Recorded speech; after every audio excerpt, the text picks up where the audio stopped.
tell me. That's what they've been waiting on. Last night. You told me I ain't gonna lie to y'all. I'm gonna let them sing and stuff, but this ain't the type of R&B that like makes me want to pause. The one right here is when mama started telling lies and get caught up. Well, Because when you reply, stutter, stutter, stutter, stutter, I can say a lie. Because when you reply, stutter, stutter. Yeah. that's not what that like. I don't get caught up lying, stuttering.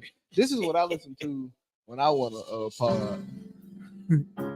Oh my god. No. This really get me is like when I'm doing my like one-on-one, like just me monologue and pause. This is what I really the bag I get in. You don't want to hear that? Don't let that. Oh, it is. Oh yeah, nah, this shit. I got praise on this shit. Why it gonna be? 'Cause I can't pretend. Don't you wanna be? Oh, friend. Don't let go. Don't let go. Nah, here go the next. Here go the next one that goes to.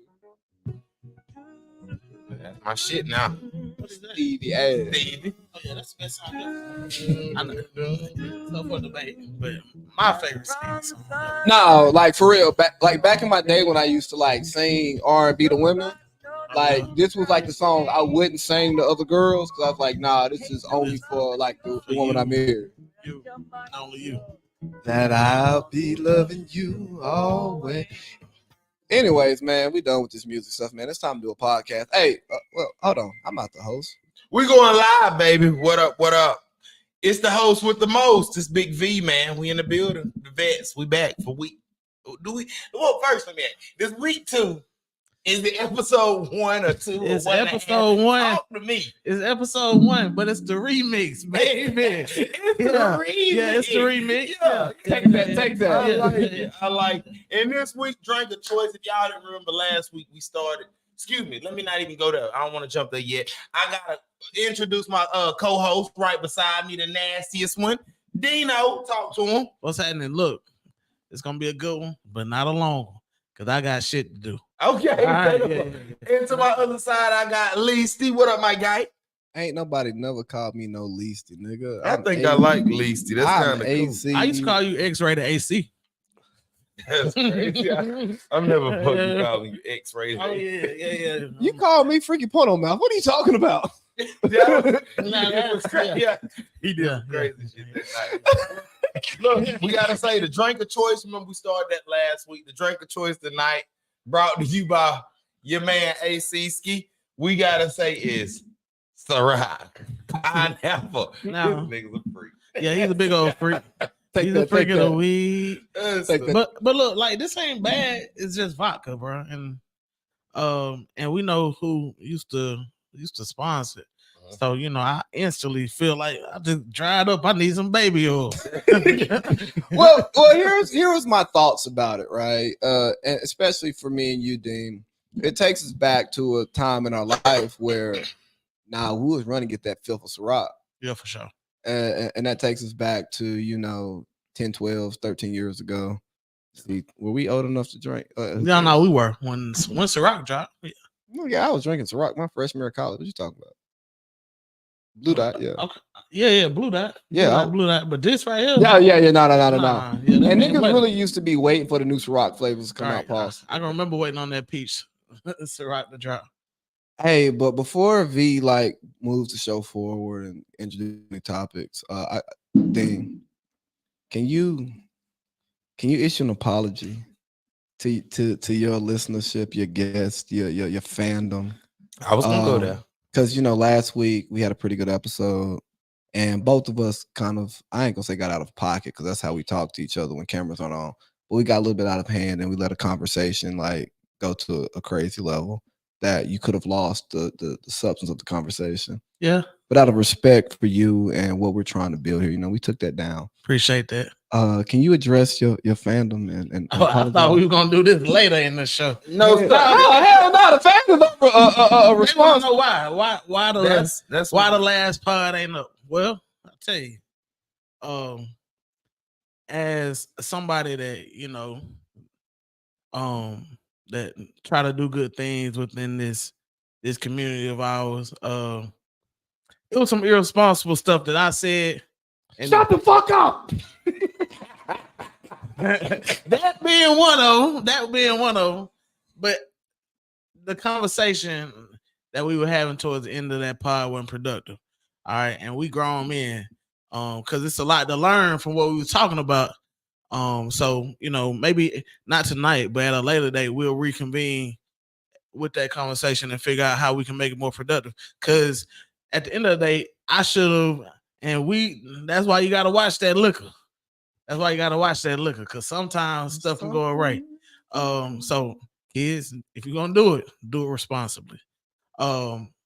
But kids shouldn't do it at all. Oh, yeah. Let me. When I say kids, I'm talking about we not young no more.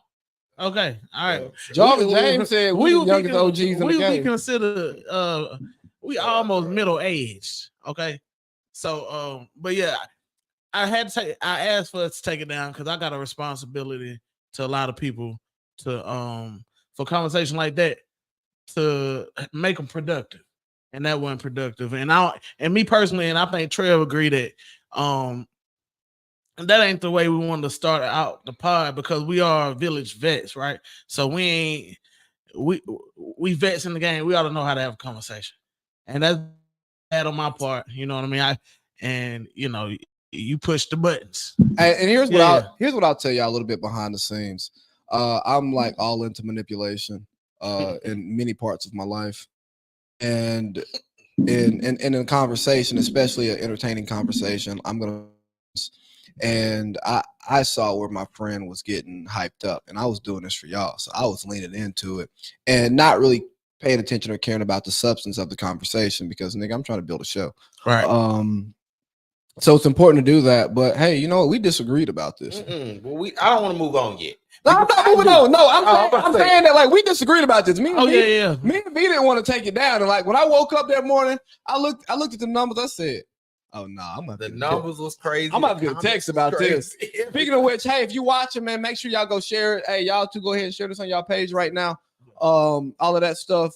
So, well, just like before we move, I gotta ask Nasty a question. And it's something that's been on my. I want to ask you, what made you feel it was like a bad look on you personally? Because again, like I say, I wouldn't work. I held my own. Yeah, for sure. But I'm saying that it was nothing good gonna come from the conversation.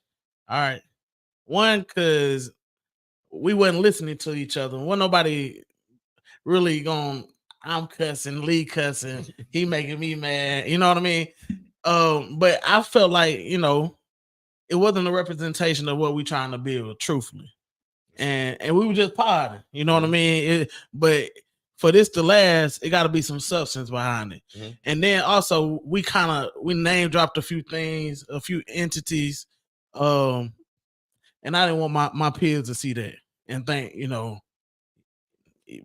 putting any type of damper on their name and what they represent. You know what I mean? So mm-hmm. It wasn't just about me. I ain't worried about me. I'll be all right. Mm-hmm. But it was the outside folks, and then I was thinking about the pod as a whole. So yeah. I mean, I definitely respect that decision, and I think that's like admirable of you to think about that stuff. And honestly, I want people to know who hear this, who, like, as an entity, none of us speak for anybody, right? None of these views that one individual necessarily represents the views of the collective. I know you could take it that way, but if something comes out of VJ's mouth, pause, that's VJ's thoughts and words, right? If something comes out of my mouth, it is my thoughts and words. Something comes out of Dean's mouth, it's his thoughts and words. So sometimes, especially when we're talking about like local conversations, there's going to be some stuff that we talk about to where some of you may listen to it and you may feel like you get called out. Don't be mad at the group, be mad at the person who said it, okay? And for some of you all, I'm telling y'all, I might say some stuff that make y'all feel some type of way, and it is what it is. It's not personal. If I rock with you, I rock with you. If I don't, I don't. And you should probably know that by how I treat you when I see you. All in all is this. These my brothers. All right, and they didn't like that we had to take it down. But I think for the well-being of us all, we, and then on top of that, the relationship. If I wasn't comfortable with it, you know what I mean, I knew they were gonna do the right thing. So, hey, but we ain't doing that no more. Cause I tell you what, my wife ain't about me doing 2 hours of a podcast and it's not going up. Hey, B, let's get to it. 4 hours. Don't say that. Oh, yeah, had pre-production on that. No, but it's all good. Go ahead. What would you say? Get to the topics, nigga. Ain't nobody trying to hear all this bad shit. So before we get started, we got to bring up. It was a situation that went on a couple weeks ago. I don't know necessarily how you want to do that. Nah, okay. I don't want to. Hey, you know what? Here, I'll do. Introduce. Because again, we gotta bring. Yeah. So sensitive topic, right? And it's something that Dean and I witnessed personally, right? And so if you know what we're talking about, hey, we're not going to like key in on people at all. Mm-hmm. So and this brought us to a conversation, and this person asked us to have this conversation. And hey, if you hear this conversation, I want you to understand that anything that's said here is not personal to you. We are giving our thoughts, our views, all of this disclaimer stuff that we're supposed to say. But we want to talk about disciplining children, because the way that our parents grew up was different from the way that we grew up. Now, some of what they grew up with came to us, and some of that stuff we embrace and we think is solid, right? And some of that stuff we also can't really rock with. And we also live in a different world to where there are things that we can believe that we should be able to do with our children, right, that society says we can't do. So as two parents here, we have to skirt that line. But you, as somebody who's involved in the community, somebody who's dealing with children, and you're taking other people's children, especially as a coach, and you are trying to figure out what's going on and how to reach these kids and stuff. And it's weird because their home can be different. Like we can talk about the situation with one of those kids from football, where he got hurt in practice. He made a tackle that was not fundamentally sound. He had pain in his neck and his back, and we're like, hey, you're done practicing. Right. And he's like, no, I'm gonna get in trouble for my dad. I'm sitting there like, bro, we're looking out for your long-term health. I'll talk to your dad. Right. So you're dealing with these different dynamics. But anyways, so long story short, we want to talk about disciplining your kids. And so I'm going to throw this to you, V. I promise you, this is the only topic I'm going to take over. Okay. But throw it to you. How do you think in today's society, what do you think are the best ways about disciplining your child, first privately and then publicly? That's a tough question to me, because honestly, I'm outspoken all the time. And I mean, I'm just not as aggressive, I guess. I'm going to talk to my kids. I'm going to talk to my kids exactly how I would talk to my friends. You know what I'm saying? Like, I'm not doing all that baby talk. I'm not doing all that extra being sweet. I'm going to talk to you like an adult, only because somebody else is going to talk to you like an adult.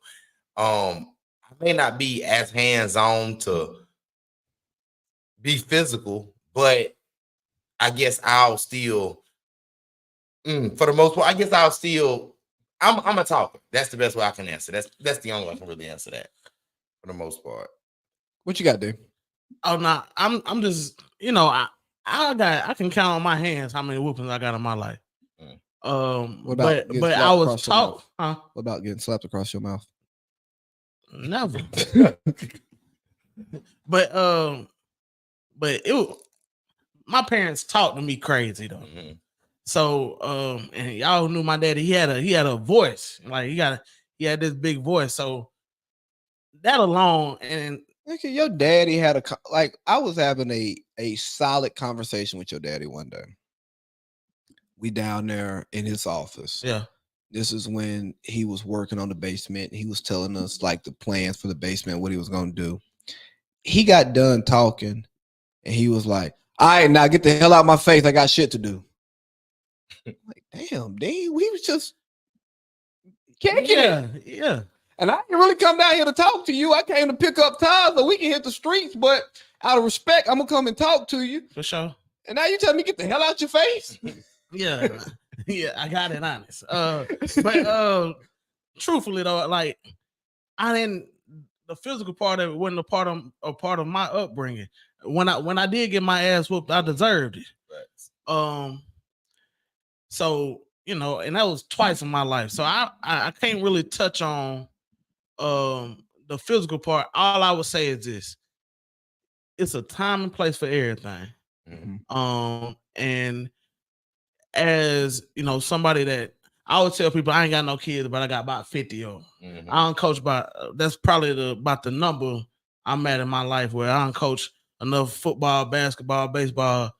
We probably 50 plus kids. But self-control is everything. So I understand where my brother was, where he was coming from. And I can't say that I wouldn't have done something similar if I was in his position, because I just don't know how I would react. I don't think I would know well enough how to separate being a dad and a coach. Mm-hmm. You know what I mean? I don't think I could separate that. Because it is a standard, and just like y'all know, it's a standard that your parents set for you. All right, and in everything I do, I'm gonna set it for my kid as well. All right, we're gonna do shit at a high level. Mm-hmm. But we have to be able to exhibit self-control. We have to always be the example. All right, and I get it, but yeah, it just wasn't. It shouldn't have went the way it did. Scared the shit out of me. Yeah, and that's the thing, man. So like, if we're gonna like go back to the actual situation itself, in the moment, the way it happened. That's why I said I didn't really. I only heard the way y'all was telling. So like in the moment, I'm telling you, the three of us are having a conversation. Mm-hmm. We're sitting there, we're talking about practice. We're watching what goes on.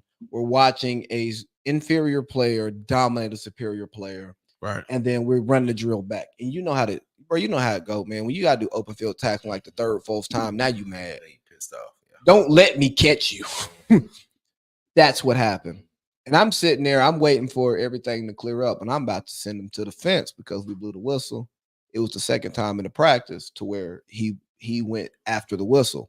Yeah. And I love the physicality, I love the aggression. But the whistle blew. Wait, when you say after the whistle, that means like a late hit? Yeah, like, bro, you know how you got somebody stood up and they blow the whistle, and then you got some people who will take them to the ground after the whistle. Absolutely. And that's 15 yards on a good. You've given them a first down. Right. So my thought process as coach is, let's break this bad habit. I know you're upset. Boom, but you made the tackle. I know in your mind in a drill, the whistle's blown, you didn't take him to the ground, that it's not a tackle. But in a game, if you have him held up, he's not getting forward progress. If the whistle's blown, you got to tackle, right? All right, you know what? You're not being disciplined, go to the fence. And Todd knows that I do this. I don't ask questions to the other coaches. If I see something I don't like, it's up, downs, and we run into the scoreboard. Yes. It's just point blank period. Hey, scoreboard. Hey, up, downs, chop them. Mm-hmm. And that's what I do, because I value, like, we're not gonna have pre-snap penalties. We're not gonna have post-snap penalties. That's right. Those are all things that we can control. Mm-hmm. In the game, we're gonna get some holders, we're gonna get some face masks, you're gonna get some of that stuff. Right. But unnecessary roughness, unsportsmanlike conduct, offside, stuff like that is all in our control. So for me, coach that out of you. So I'm getting ready to go tell the young man to run to the fence. And his pops, I don't even want to say coach, because it was his pops. It wasn't coach. Mm-hmm. His pops sees something he doesn't like, and he reacts. Mm-hmm. Me as a coach watching it, I'm like, oh man, coach, you can't do that. Me as a dad watching it is, I don't think I would do that to my child, but I don't know your dynamic with your children. Right. I'm not comfortable telling you not to do this. Mm-hmm. And that was the weird thing. The only part for me that was cringy was I knew who was watching. Right. That's the part. And I have a pretty good understanding of how some of these people run their household. Again, bro, when you see mom at football practice every day and you don't see dad, yeah, it gives you an idea of that type of kid. You know what I mean? And just a second before you keep going, okay. Let me ask you, is it one of those things like where if you see it, if you was to see it at the house, let's say if it's just y'all, you the person and the child, you see them at the house and he do that, do you just turn a blind eye, or is it only because it was in public, like you just said, and everybody else seen it, as to where like, damn, is that So because of my relationship with that individual, I would filter my thoughts through Todd. Respect. Because they have a closer relationship to where he can have that conversation and, in my opinion, it be received properly. Yeah. But like if I see you wild out on your kid, I'm not gonna check you in front of your kid because now we got to fight because I'm questioning your manhood. But like days later, hours later, when the time presents itself, hey bro, what you doing, man? Like, and it's not even just to friends, because again, V, we got kids. The women we have kids with have done or will do some things that we may not be the most comfortable with. And this is our kid, but this person is entitled to treat their kid in the way that they see most fit. And we can disagree and we can do the same thing. And there's a conversation to be had about it, but you can't do it in the moment, because especially if their emotions are high and the kid's right there. You can't do that because you never want the kid to see dissension between the parents, between the leadership, right? But then y'all laying in the bed, it's like, hey man, you kind of got a little upset at the child for doing something that a child does. I understand it's irritating, it's frustrating, but what can we do to make sure that like you're not reacting in that way, because this is not the type of house family structure we're trying to build, right?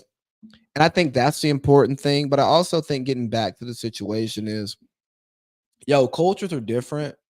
And I'm not saying one's right or wrong, but people have to understand that just because it's done in your house a certain way, because you talk about like verbal, right?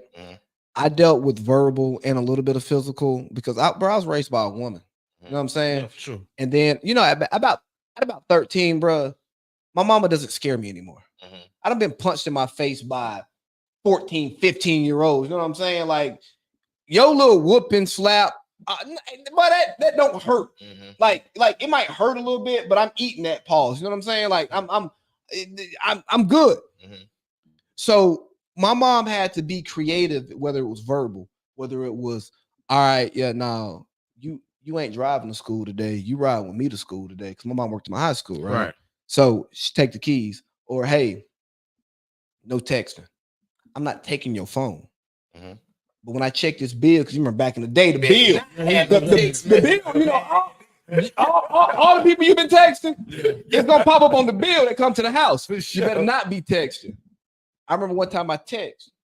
My mama went down every number text. Hey, do not text AC. Do not text AC. He is on punishment. Do not text him, right? Finding different ways to get the point across. Embarrassing the shit out you. Yes. Yeah. And that's the thing that people don't really think about, because when we talked about that particular thing, the physical part wasn't what bothered me.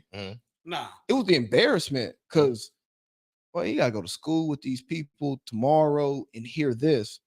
But sometimes the kid needs the embarrassment, but every house is different. And I am no one to draw a line in someone else's house to where it goes unless it's absolutely egregious. You know what I'm saying? No, yeah. I mean, what happened.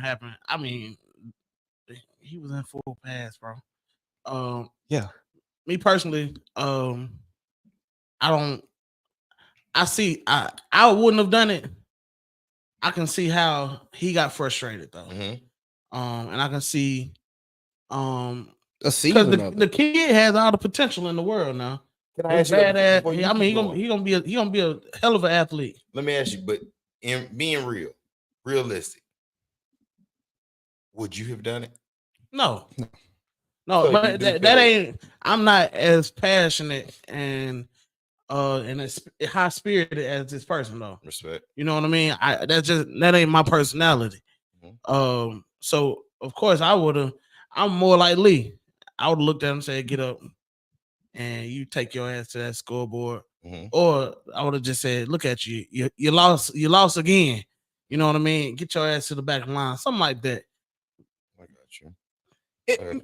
It's one of those weird things, and I'll say the most difficult part about this conversation for me is I got a daughter. I don't have a son, and I thank God that I had a daughter first, because if I had a son, and this is some of my childhood trauma coming up, right? Like not being directly raised by my dad day to day. Shout out to my pops, great relationship, and he is raising me now as a 30-year-old to be a better 30 plus married man dad, right? That's a blessing. Absolute blessing, man. But like, I'm gonna be hard on him because there are places where my mom was soft on me that I see it now in my older age where I wish I would have had a man in the house to instill stuff into me. And I don't know if I would have the right self-control in ensuring that I don't raise a son who displays soft tendencies, lacks certain male confidence stuff, and got to find that at 18, 19, I mean, really find it like 19, 20, 21, where this is stuff you should be finding at 13, 14, 15, you know what I mean? So like, I thank God I have a daughter because I come in as a parent much softer. Respect. And I'm not projecting what I missed out on to her. So if I have a son next, I've already had practice parenting. Yeah. You know how to transition though. Exactly. You know what I mean? So like, bro, this stuff is so layered and stuff. And one thing I'll say on what happened with the specific situation. As a parent watching, would it alarm me? In the moment, yes. Would I report it? No. Right. Would I want my child playing for this person next year? Probably not. Not because I'm worried about what they do to my child, because if we look at it full picture, never out of line, out of pocket with any other kid. Right. Only out of pocket with his own kids. And that matters. But do I necessarily want my child to be witnessing stuff like this and having to have conversations with my child about this? That's the hard part. I don't know. You know what I mean? That's the hard part. I got you. That's the hard part. Well, let's transition out of this. Because again, like I say, we just want to touch bases on it because again, I did want to get everybody's opinion on it, and I wanted to see what everybody felt, because again, it was brought up, and I feel like it need to be had. It need to be a conversation that need to be had, because again, to conclude it, I feel like I want to ask you, and I want to ask you as well, is like, I think I just asked you, is if you were in that mode and you in that coaching mode, not parent mode, not none of the extra. If you in that mode and you know this is mine, and he keep messing up, he doing stuff deliberately to piss me off. I don't think it was the mess up part that upset him though. It's the fact that he was trying to play dirty. You know what I mean? Respect.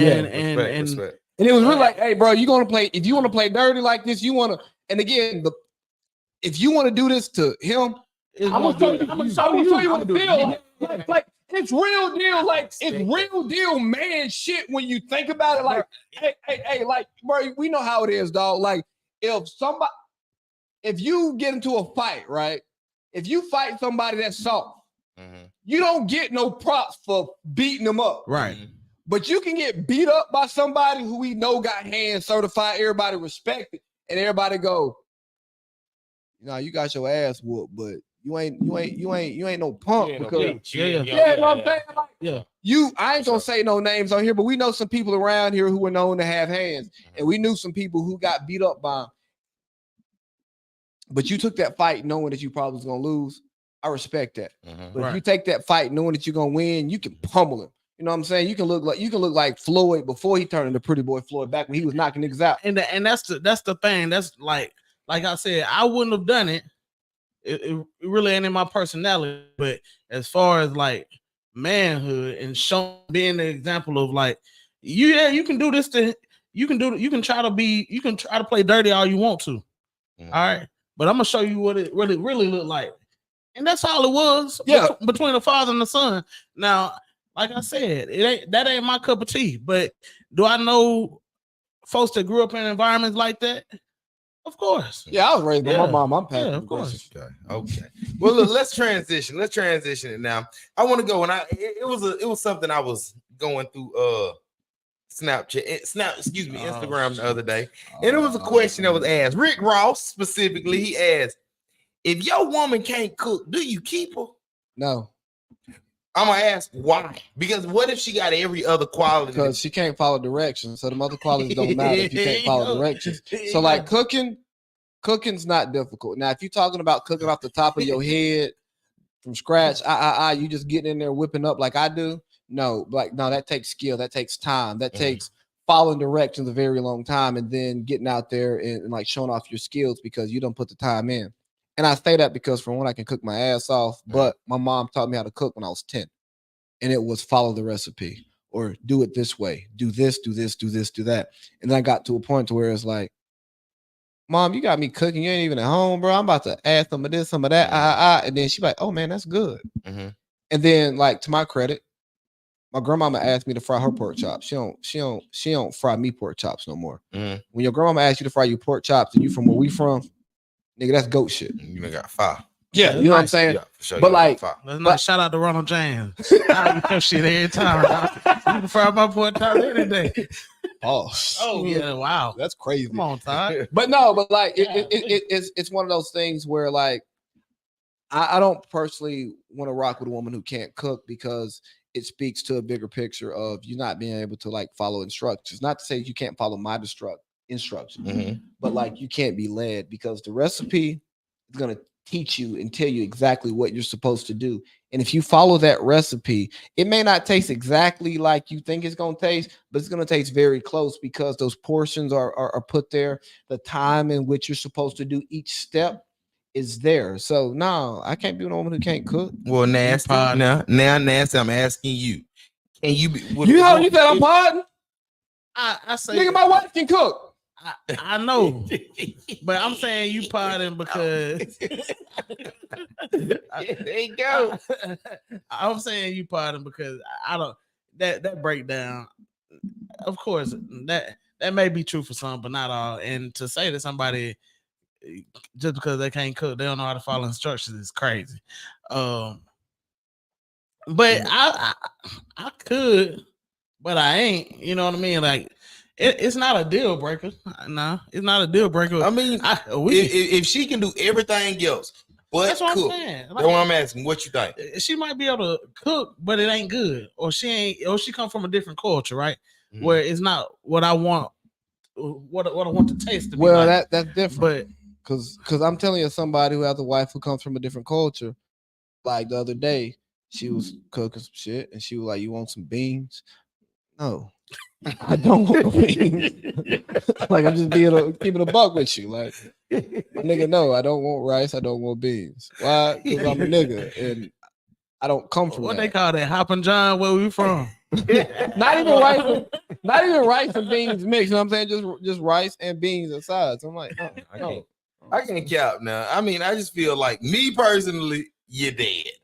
Absolutely. Hey. Shout out Boo, man. Because one thing she can do is show out. Gonna burn it up one time. Oh man, she gonna cut a fool every time. We now.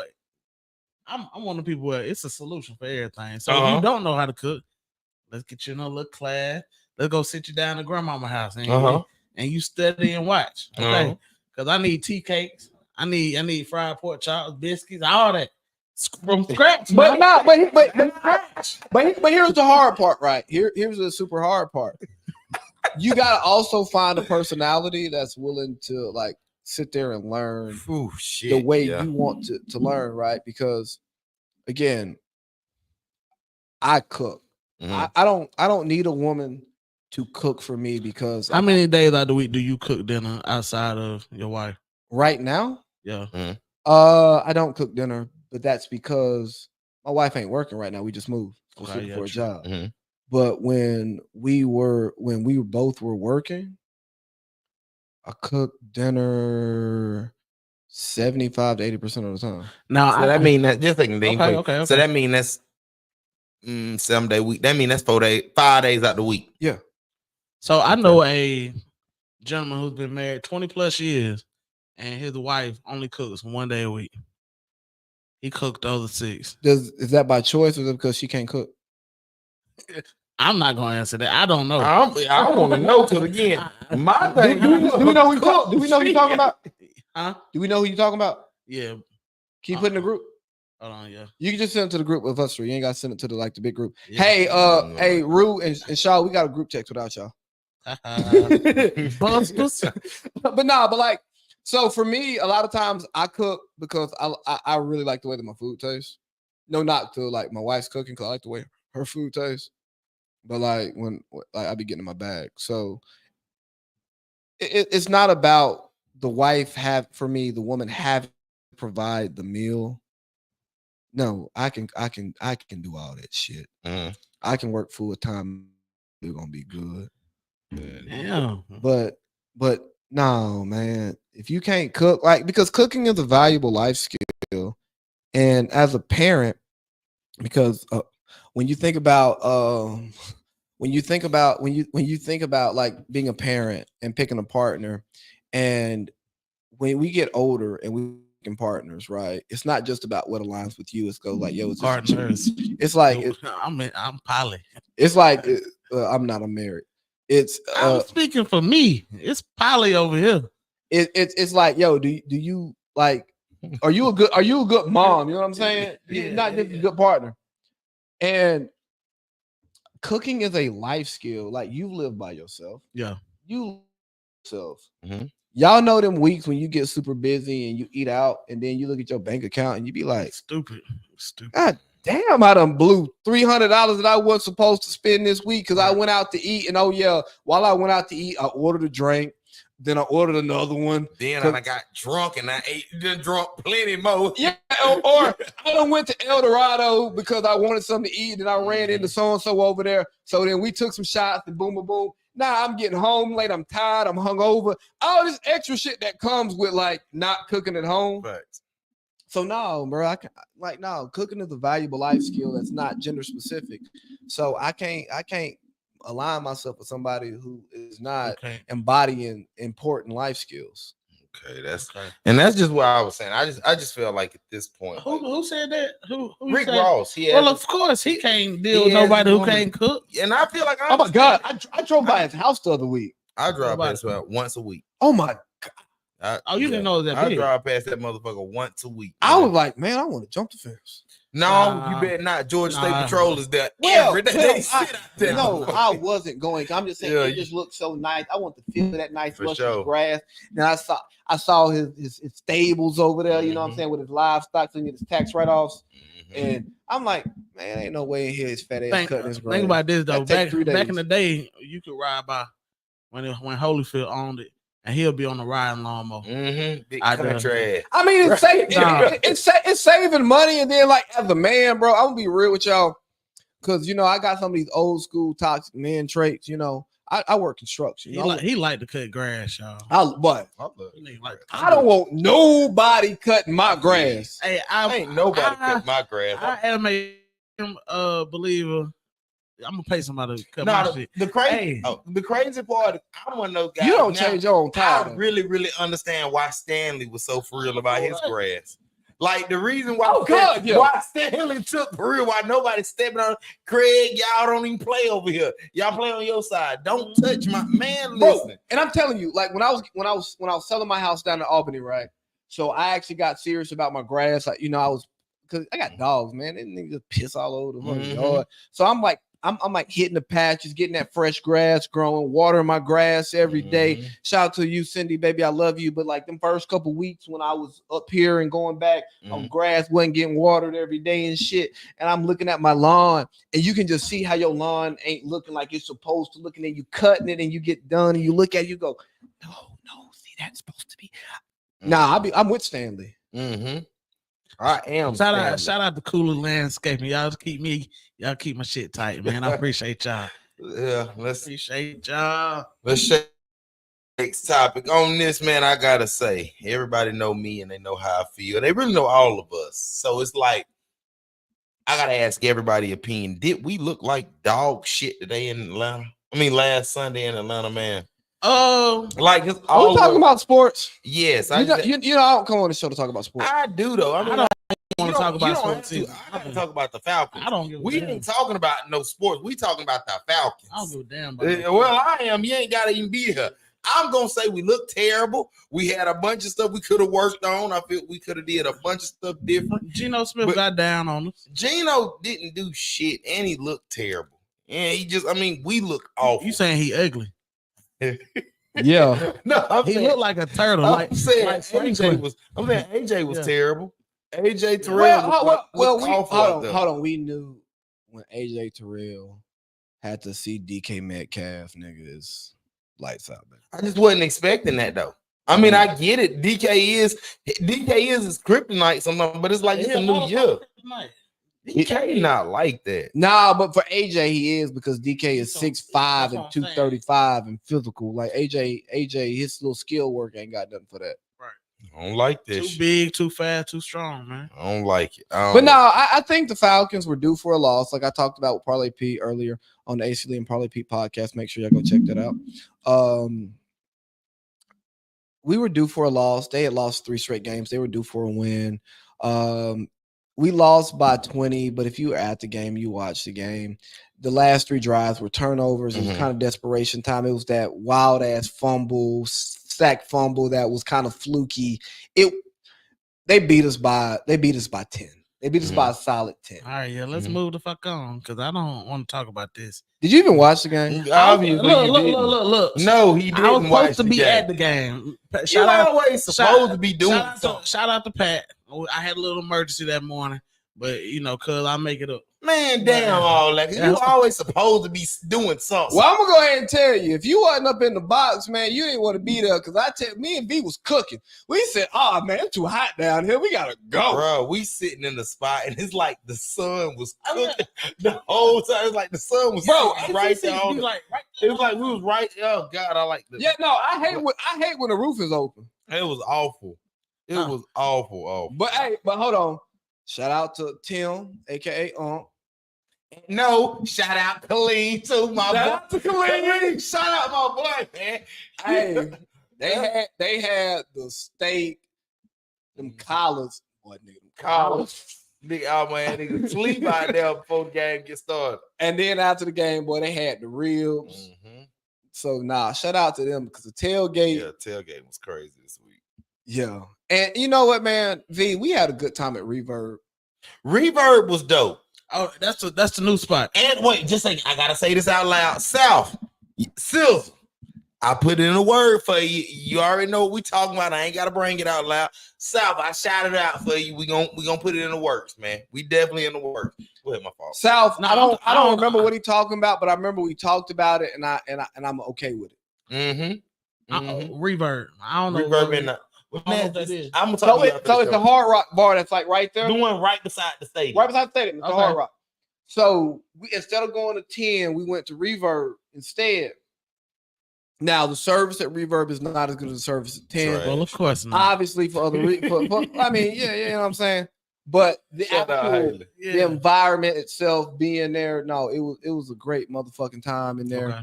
I definitely enjoy going to Reverb, and that's actually gonna be my new post game spot on certain weeks. Because I ain't giving up 10. But I'm gonna tell you, 10 only got the lamb chops. They drinks not better than Reverb. Well, no. What? Our drinks at 10 are better than Reverb. Yeah, no, bro. Reverb drinks was lit. Well, I get what you saying. The drinks at 10 are lit. Don't get into it. Bro. We went up 2 escalators to get drinks, V. We went. So come on now. 3rd floor. I mean, by the time we got back down 6, we gone. And again, there's a reason for that. Shout out, man. Shout out. But speaking of which, the reason why we made you address the fans Okay. Cause we at the bar at the game. Dang, I ain't know y'all was doing a podcast. Who said this? Yo, But then on top of that, before we even left, I get a hey. Dang, what a podcast that it was good before. Yeah, I go to dinner Friday night. Oh yeah, I was watching y'all podcast. And then shit. I went back to Facebook and I couldn't find it. What happened? And I said, "Oh man, one of my co-hosts was on some bullshit, but you know we did it because we it was like, okay, well yeah, I went and watched it on YouTube. Oh shit, for real? Oh yeah, I didn't take it off YouTube. Okay, all right. Well, I'm changing just to transition this conversation. We're gonna jump back. I'm sorry. Tampa Bay, we'll see y'all this week. Falcons rise up. Yeah, we don't worry about that. Let's get this. Hold on. Get permission before you introduce the topic. What you mean? You better be a grown ass man right now. All right. I don't give a damn. P90, y'all. Shit, I don't give a damn. You be grown, PJ. You ain't on this. I just want to make sure that we ain't talking about nothing that we got to take down. So just get permission for the topic. I ain't doing nothing with it, Dean. That ain't my combo, baby. That ain't my combo. But I do want to jump it. Let me add. So, did y'all see that list of the top 25 rappers that fell off? Top 25 that fell off? That fell off. Nah, where did I send that to y'all at? Instagram. I sent it. You sent that? It's in one of our group threads. I thought I sent. Cause I gotta look at it physically. Yeah, no, I can read real quick. No, cause I ain't fell gonna. off like, The top 25 that fell off. they put Soulja on the list. Absolutely not. Nigga. I'm about What to you say. talking Nah, about? Wayne. Because these lists don't be valid, bro. The list be weak as Yeah, fuck. these lists don't be What valid. crazy. And that be my problem with the list because they put out these lists for us to do what we doing right now. Mm-hmm. Right. And I mean, that's the point, though. A good conversation. But that shit is whack though. Like, so before we get into that list, right? I think it's totally whack to create content just for a response if it's not natural content to what you want to do.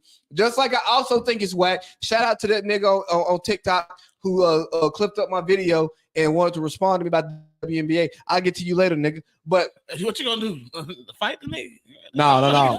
Damn, I'm a verbally assault him. But like, you know how like when people, you know, you be on YouTube and you be looking for like a video and then somebody that like dubbed it, they want to get a commentary on it and they only getting views because you want to see the actual video, but you don't watch the whole 3-hour Joe Budden podcast. Right. But it ain't Chig Smooth who actually giving you like the clips you want. Yeah. And be like, bro, can you create any original content? Mm-hmm.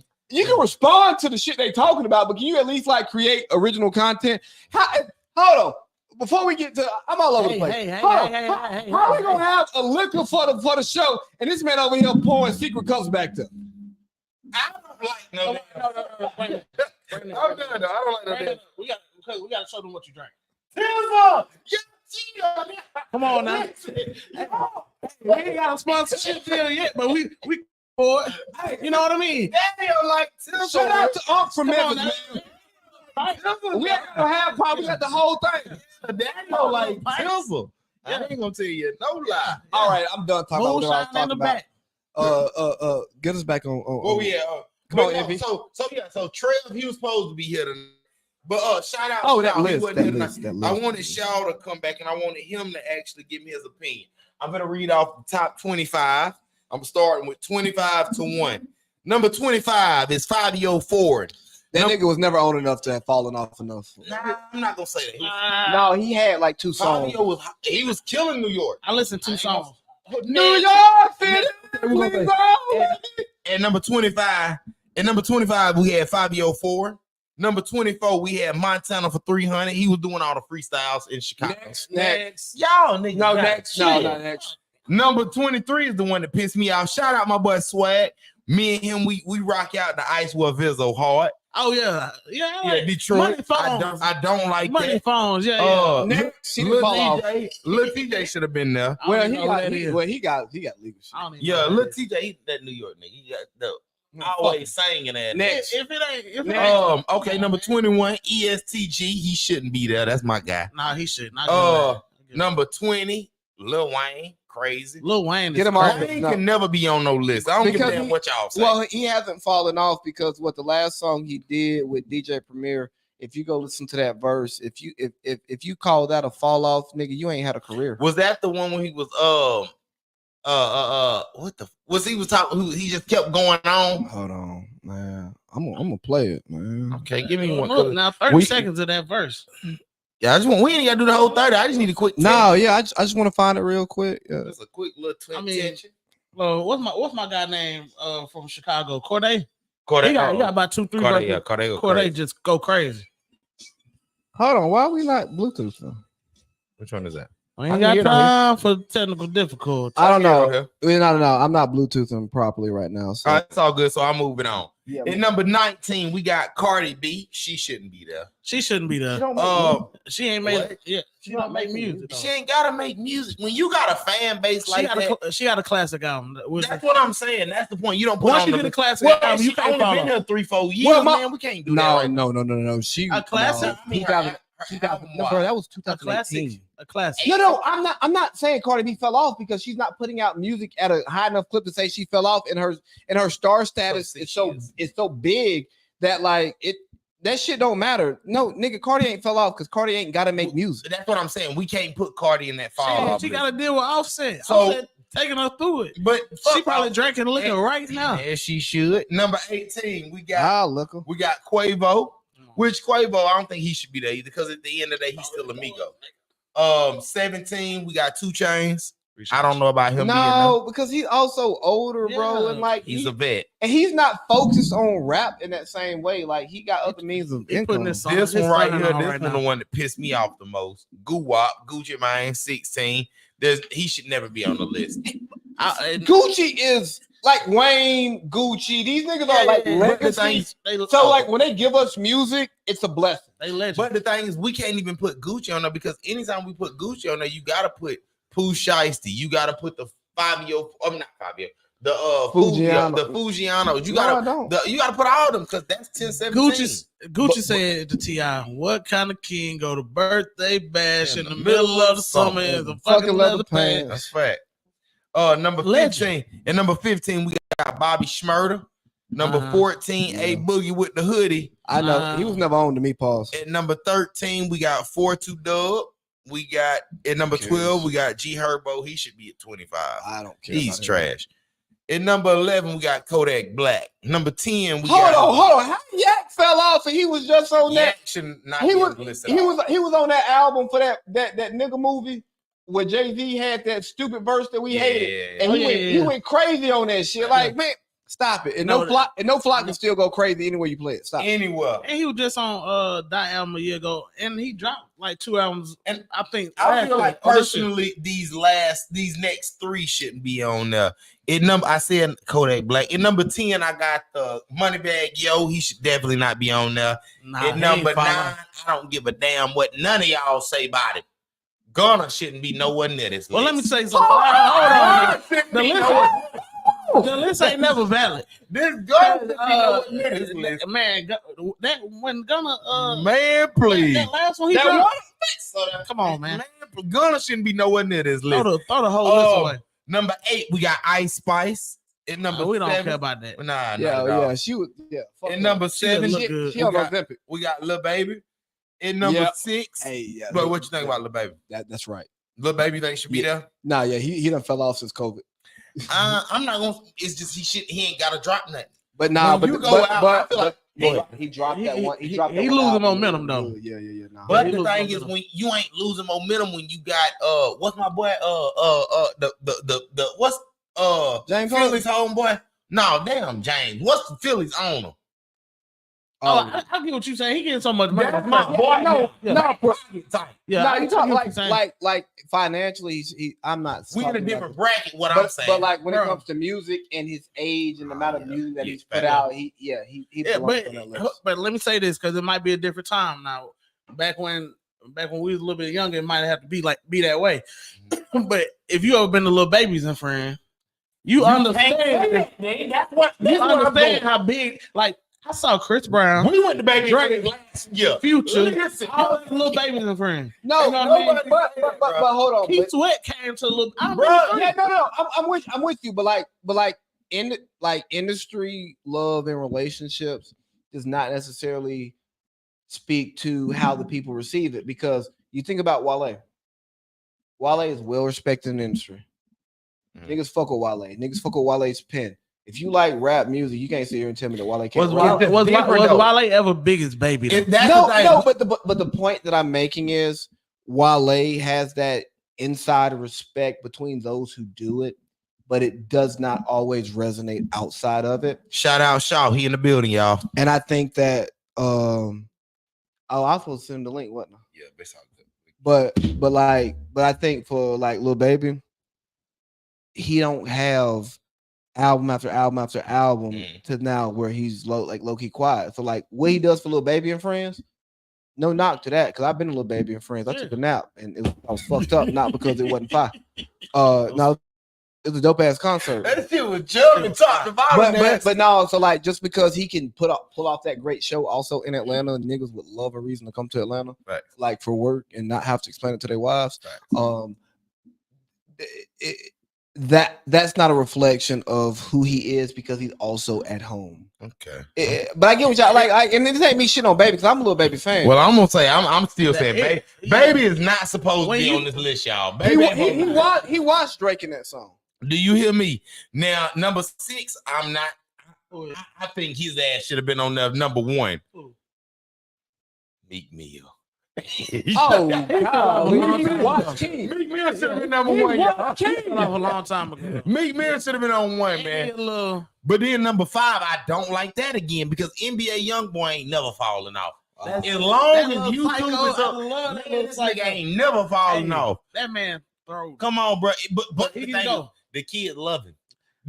Everybody love him. Fuck, I love him, man. I love him too. I can't speak to young boy because I'm 33. I don't give a damn by age. I jam the young boy. Who you listening to? I'm talking about he get the jam and start talking about all that cry. He start singing. Y'all know I listen to like Jay-Z, DMX, oh yeah. You know, I don't get new shit. Only new shit I really listen to is like Glorilla and Sexy Red. Hold on, Leak. We got and we check. I'm checking the comments in the thing now. Leak just said young boy trash. Just chill, Leak. Chill. I didn't tell him, Leak. Yeah, chill, Leak. Yeah. All right, but yeah, so going to number 4, we got Polo G from Chicago. Don't care about him. Number 3, we got Lil Uzi Vert, which is crazy to me. He should not be on that list. I want to rock. Yeah, nah, he just did a song with Nicki, bro. Like, stop it. Who? Vert? He's not washed. Not at all. Then on number 2, which I think is crazy again because he just dropped the baby, but a little wash. No, but here's the thing industry washed him though. Now he got blackballed. Now but blackballed. So he fits on the list because he got blackballed, but he doesn't deserve to be on the list because I wish my Bluetooth was working. But like the way that when he went on and did his LA Lakers freestyle. Mm-hmm. And he went crazy on that shit. The baby is still who the baby always been. He will kill you on the song and in real life. Yeah. Mm-hmm. So he belongs on the list, but it's not fair. You know what I'm saying? Facts. It's like the nigga who get called a draft bust, but like he tore his ACL his first 2 seasons in the league. Greg Oden. All right, come on. Yeah. All right, and the last one, drum roll, please. You gotta talk about some shit we care about. So. Roddy Ricch, which I think he fell off. Yeah. I mean, he the thing about him is he had the Nipsey cosign when Nipsey passed, and then he came out with the box. I bought a new Ford, is on the whip. Yeah, that was over with. That shit was never gonna keep you around, nigga. Real music, real artists, they last because shit they diverse. You know what I mean? A lot of them niggas sound the same, so I ain't got nothing for them. I'll turn on that Drake though. Man, I'll turn on that and you see why his name wasn't goddamn listed, huh? Hey, you turn and say somebody you had so much to say last week, his name ain't on this list. No, but he would never be on that list. Like I'm y'all know, like I'm not a Drake stan. I respect what Drake does, and I think Drake does make good music. Like I think he's a great rapper. I think he's like a legend. Like you consider him a GOAT? A GOAT? No. Do I consider him a legend? That's what be crazy. No, because when I talk about GOAT, I talk about one person. Exactly. greatest of all time. Which is who YOLO? Jay-Z. Kanye. It's a toss up between Jay-Z, Kanye, and Wayne. It's Kanye for me. So like but if we start talking about like Mount Rushmore, I could put Drake on my Mount Rushmore before I put like Gucci Mane. So before you go, don't move yet. Mount Rushmore right now, off the flap. Oh, my Mount Rushmore would be Jay, Wayne, Ye, and Drake in that order. Then yours. Andre 3000, Kanye, Drake. 3 stacks. Yeah, niggas forget. No, I love 3 stacks. And if you love Outkast, you know what I mean. I put Dre in the class by himself when it comes to the duo. My last spot, that's hard. Did I say Jay? No, I said Andre. You said Andre, Kanye, Drake. Who'd you say? Drake and Jay. Okay. Kendrick Lamar. If I had 5, I'd throw him in there.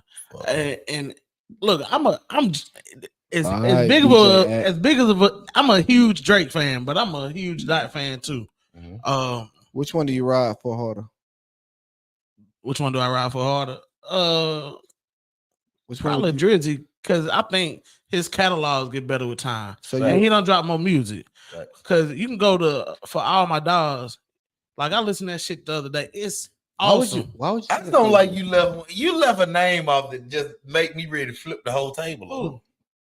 Both of y'all did. Ooh. You can't make a top 4 without X on them, man. My personal, you can't leave X off that list. I don't need nobody. I don't care what nobody say. I don't need nobody barking at me. You don't leave DMX off that list, man. I am not upset with you for saying that. I will say that if I did a top 10, I would put X on my list. And for all you hip hop heads, Nas, who I like, would be lower than I probably should put him on some rap ass shit. And for like Eric B and Rakim and all that other, I'm not putting them. Yeah, I'm about to get to all that LL Cool J and all that shit. Hey, bro, nigga, I didn't listen to that shit. I wasn't outside for that shit.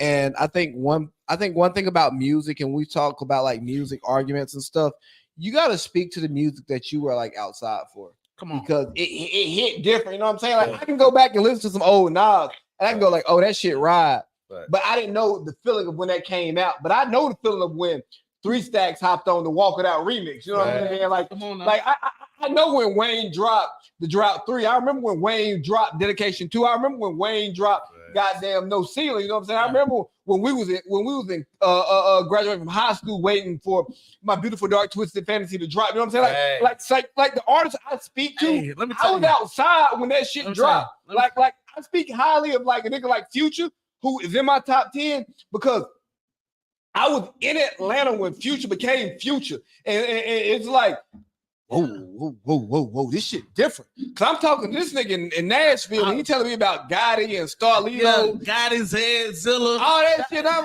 M-Town representing Old Memphis, y'all them folks. You know what I mean? Hey, to the Haven, you feel me? Was it not on? Was it not? Was it not? It's 901, right? Yeah, 901. Shout to 901. Y'all already know. 901. Come on, you know, look, man, cut that shit out, man. Let's transition now. Who the fuck are you talking to? Let's transition here. Y'all keep this shit rolling. Goddamn. Listen, man. Gonna keep on. I ain't got Shaw. You should have been here. I need you to jump in on this one. But we're gonna transition the conversation. I want to ask this. Let's do this. I want to ask first to AC. Then I started with you this last, right? Let me start with you. AC, I want to ask you, what do you feel about how do you feel about men and women topics? For example, do you feel a certain way about do you judge a woman off her body count? No, because I don't know it. Well. Let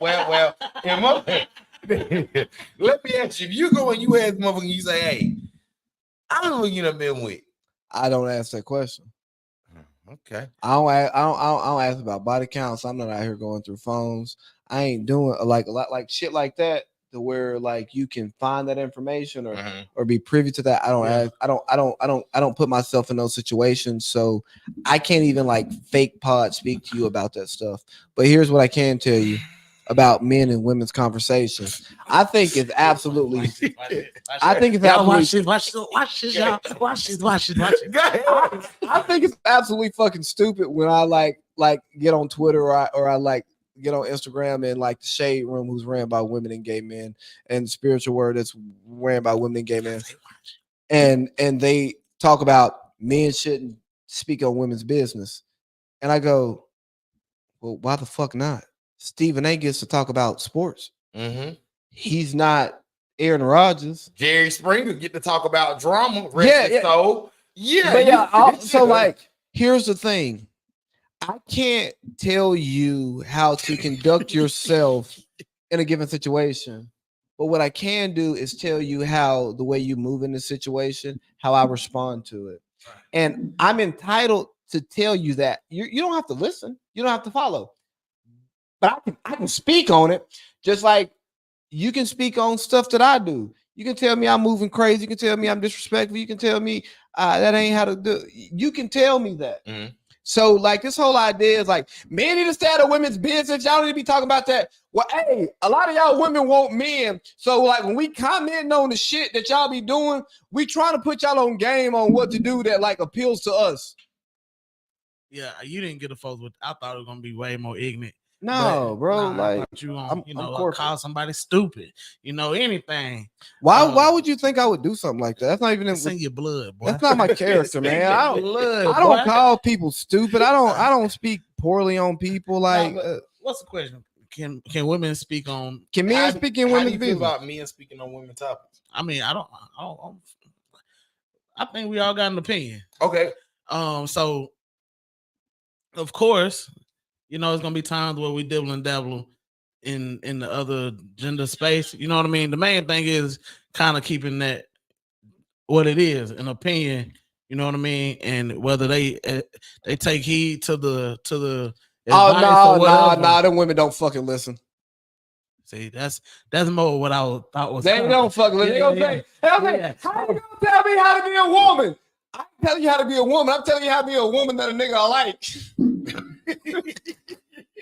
That's what I was looking for. That's what I was looking for. Well, y'all should never like throw a topic to me. I'm better at like responding. That's what I was looking for. You know what I mean? That I knew something like that was coming. All right, something like that was coming. But yeah, I don't care. Should women have? Should men have an opinion on women with makeup and shit?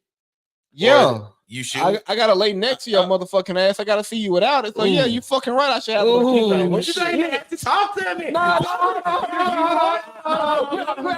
1 4 flat. Now, like, see, if you gonna put something on your face and you want me to like your face, I can talk about your motherfucking face, right? Yeah. So, hey, if you ugly, And I'm telling y'all, after the age of 25, I stopped having sex with ugly women. Okay. No, before that. But no. So like, if you ugly and you make your face up to when I see you that you pretty, and you come back and I see you without that and you ugly, and I go, that's the devil's paint. No, that's fraud. You said the devil's paint. Yeah, that's fraud. That's fraud. No, that's fraud. If you portray yourself to look like somebody who I would consent to, but do you truly look like somebody who I wouldn't consent to? That's just like me lying and telling you I'm gonna put you in my music video to get your followers up just to get with you. Yeah, it's the same thing. We are misportraying who we are to get something that we want. Yeah. So now I can talk about women in makeup. I think makeup should be an enhancer, not the makeup, unless you Glorilla. If Glorilla ugly without makeup, I don't care. Keep the makeup on. Might, though. I know, but I'm saying Glorilla can be ugly without makeup. We okay with that? Why? Because we all make exceptions for people. She look like Piggy from Saturday Morning. What's Glorilla area code? Excuse me. 901. Yeah. Have you ever been a 901 and not had no fun? Hell no, but it's been dangerous. It's been dangerous. Yeah, but I had a good time. Talk about that moose nut, nigga. Fuck out of here. Damn, I definitely had a good time. But no, so how do y'all feel about makeup? Because y'all gonna have me out here just crashing out. I really don't care. I really don't care. It ain't, weave, makeup, I don't care. do you, whatever makes you feel good, baby. Cause you know. So when the last time y'all done fuck something ugly? Ugly? Yeah, ugly. I ain't been playing out in the street, so I'm my game. Oh, Yeah. See. See, I want to get quiet. Exactly. Because goddamn it, they know good and well if you look good in your makeup, and like I'm gonna speak to people around where we from, right? Like, because we actually know y'all, and then we can see y'all throw that makeup on and you pop out and be like, dang, she look good. I know what she really look like. And y'all wouldn't dare touch her because y'all know what she really look like. And I ain't speaking to people's personal situations where they at in life today, because obviously two of us are in relationships and we wouldn't touch nothing, even if they wanted to touch us. We would never do no foul shit like that. Mm-hmm. But like it's just like, hold on, man. She look good in makeup, but I know she really like not touching you because I know better. Ray, now just saying, Ray got a point. All right, with social media through, many women are not comfortable being in their own skin, and y'all are not calling them. Oh, sorry, and y'all calling them ugly ain't helping it. Sorry, Ray. We're not necessarily calling them ugly either. It's just living your own skin, living your truth. That's it. I'm checking. I didn't mean to do that either. I'm sorry about you that. good. I just caught a quick. Tell them to get the fuck off social media. That's not real life. No, because again, they need to be on. Everybody need to be on social media. AC, goddamn. No, but they need to be on social media. No, I'm on social media, but I live for real. Yeah, but I'm saying, like, let me tell you something. When I was in San Diego and y'all saw me out on social media all the time, people like, oh, bro, you lit, you this, you that. Man, nigga, I was depressed. Yeah. You couldn't tell from social media that I was fucking depressed. You couldn't tell that I was lonely. You couldn't tell that I was looking for more out of life. I was making good money. I was going out every weekend, getting drunk, having fun, strip club, hoes, all the shit a nigga think they want in life. But you was depressed. You know, but I was depressed. I swear, right hand, y'all see me, and I've said this before. Right hand to God, bro. When I created Candy After Dark, that was the darkest time of my life. Yeah, literally the darkest fucking time of my life. Like, it was fun. I went out, I made more money that year than I ever made in my life. I was happier with females wise. I was happier than I ever been with my life. I got more attention and all the works. Right. But the thing is, in myself, I just wasn't happy. It was, you know, so again, with what you saying, that make a bunch of sense. Understand this though. Understand that we live in a world where you gotta fake it till you make it. Can't nobody know. We didn't know. Well, we may have known. We may have talked about it. But I'm saying though, with this social media thing, they're not gonna let you know the real. All right. And if they need to put on makeup or wear a wig or whatever to make themselves feel better, do that. No, I don't do that. I don't give a fuck. I don't knock what you go on social media and do to make you feel better, but I need you to understand that social media, what's going on there is not your real life. And you need to accept and be comfortable knowing that what's happening here is not real life. Like, you know what I'm saying? My kids just said folks need to go touch grass. Country ass dog nigga. But no, she's absolutely right. Bro, go touch grass. Go feel real life. Because let me tell you what. Some of y'all niggas, bro, y'all are killers in the DMs. But y'all can't go touch grass and go get busy. You can't go get busy. You can't go out there and say, hold on, I got one button on button. Hold on, let me go down to 3 buttons on button. All right. Hold on, let me let me pull this tank down and tell them, nigga, I'm in my bag right now. I done had a drink too many and I'm about to get to talk. You know what I'm saying? You can't go do that, but what you can do is, I can go follow you. I can follow your Instagram tonight, and then I can pull up in the DMs and I can sauce you up real nice. To not follow through. Facts. Or I can follow through like in 2 weeks. Because I had to do the whole social media bag when she was already bent over. The second you say, "Hey, how you doing? My name is Adam." Nigga, stop playing with me, bro. Factuals. Nigga, like, nah, go touch grass. So to wrap this up, let me ask you. Just to go back to both of y'all. We're gonna name the episode on when we put it on. Touch grass. Go touch grass. Go touch grass. My kid. My kid. Let me ask you though. Shout out to y'all. Do you prefer a woman to lie to you instead of being in excuse me? Do you prefer a woman to lie to you instead of being in a business? That's where I'm going with that.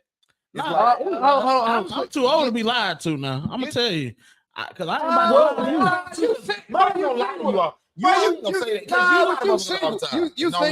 You single, so you can say shit like that. Very true. But the women I do deal with, we don't deal in lies. I don't want to deal in lies. You know what I mean? How single you? So lies don't make it. I don't we don't deal in lies. So that shit they know that Todd ain't ready for nothing serious, but we can kick it.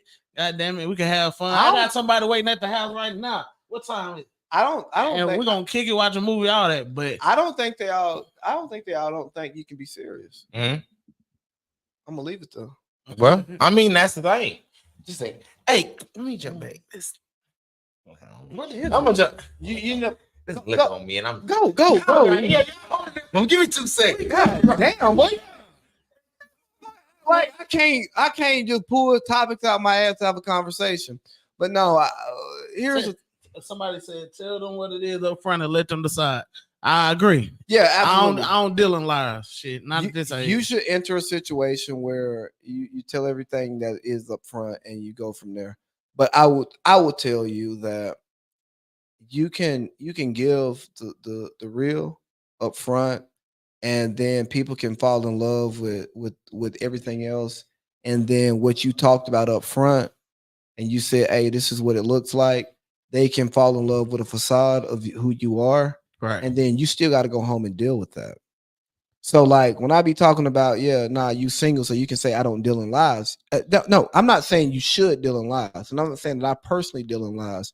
But I can tell you that when you start like tying your life to somebody else, you start dealing in like forms of false realities and not even on some like shady shit. It's just that like you start getting a mindset of something. They start getting a mindset of something. And if you don't have like touch points to clear some of that stuff up, and boy, let me tell y'all, VJ's stream is so strong right now. We can hear that motherfucker from 2 doors over. All right, that was pause. I'm not pausing, nigga. This nigga piss loud. Damn, man. I mean, you said it live on the pod. Yeah, no. Freaky, man. Nigga, your stream was like the goddamn Mighty Etowah, bro. Fuck, we can get that shit all the way in here. That's not gay. That's gay. Right? It's like, hey, you know what? And you know what? Let's talk about it because it's on the topic list, bro. Why is homophobia so prevalent in the black male community?